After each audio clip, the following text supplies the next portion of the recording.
Footsteps, Chapter 49. Mrs. Eddy said at one time, "If the work had been done in the time of Jesus, it would not have to be done now. But the disciples did not do their part. They were not obedient to him. They questioned what he was doing, did not understand, and it was not done.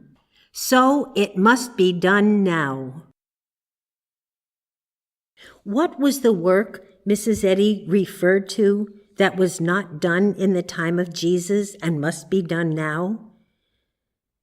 Students love to contemplate the great goodness of God, but are not so willing to dip down into the uncovering of the hidden modes of evil, a thing that must be done if man desires to find his spiritual freedom.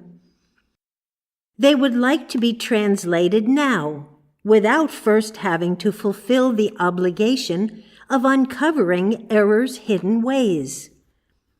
As Mrs. Eddy writes in Science and Health, page 570, quote, "Many are willing to open the eyes of the people to the power of good resident in divine mind, but they are not so willing to point out the evil in human thought and expose evil's hidden mental ways of accomplishing iniquity." Unquote. There is no record that the disciples did the work necessary to understand animal magnetism sufficiently to uncover its secret to themselves and the world.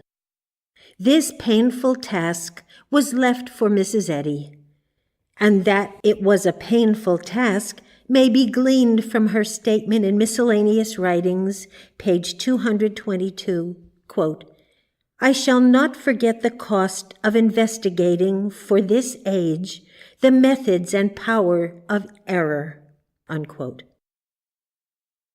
It is one thing for a man to discover gold in the ground and dig it out where all may see it, and another thing to probe the activities of those who intend to try to steal this gold so that he can frustrate their purpose.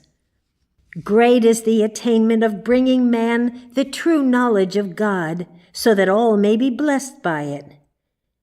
Greater is the attainment of uncovering the hidden action of that which, if not uncovered, would rob man of that spiritual good.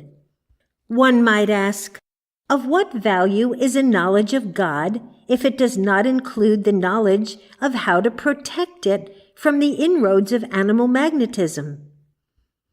Thus we are forced to the conclusion that the work which was not done in Jesus' time was the uncovering of the claim of animal magnetism that presumes both to rob man of his spiritual consciousness and of his knowledge of the scientific process of reducing this claim to its native nothingness, as Christian Science teaches.